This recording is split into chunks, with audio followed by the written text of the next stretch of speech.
สบายดีพ่อแม่พี่น้องเนาะมื้อนี้พามาเบิ่งวิธีการไถนาของชาวบ้านเนาะอันนี้จะเป็นเมืองหินเฮิบเนาะอยู่แขวงเวียงจันทน์เป็นช่วงฤดูเฮ็ดไถนาของชาวบ้านชาวเมืองหินเฮิบเนาะซึ่งว่าเมืองหินเฮิบนี่ก็เป็นเมืองนึงที่ว่ารายล้อมด้วยภูเขาเนาะเดี๋ยวจะให้เบิ่งบรรยากาศรอบๆมีแต่ภูเขาแบบนี้อ้อมบ้านอ้อมเมืองหินเฮิบนะแล้วก็รายล้อมด้วยทุ่งนาเต็มไปด้วยวิถีชีวิตของชาวบ้านชาวเมืองหินเฮิบเนาะ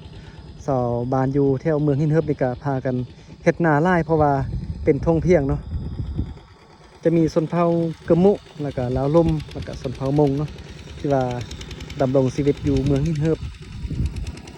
เป็นเมืองที่เต็มไปด้วยวิถีชีวิตนะชาวไร่ชาวนา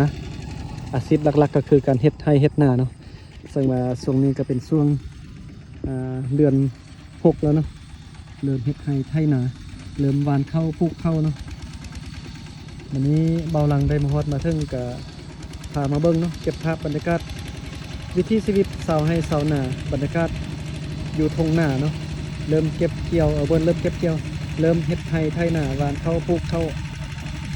วันนี้เบาหลังได้มาเก็บภาพบรรยากาศมาให้เบิ่งให้ชมกัน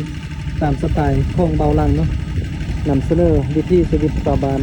หรือว่ารีวิวสถานที่ต่างๆอยู่ในประเทศลาวเนาะบ่ว่าจะอยู่ในเมืองหรือว่าอยู่ดอยมาเบิ่งการใช้ชีวิตแบบดั้งเดิมของชาวลาวที่ของวัฒนธรรมประเพณีของคนลาวเนาะเอาคลิปนี้ก็พามาเบิ่งการเฮ็ดไร่เฮ็ดนาไถนาเนาะของชาวบ้านเสมือนหินเฮิบว่าก่อนจะได้เข้ามากินนี่มีขั้นตอนแบบใดเนาะก่อนจะเฮ็ดไร่ไถนาเนาะมีบ่หลังเด้มาฮอดมาถึงก็เก็บภาพบรรยากาศให้เบิ่งให้ชมกันครับต้นสวยนะตอนนี้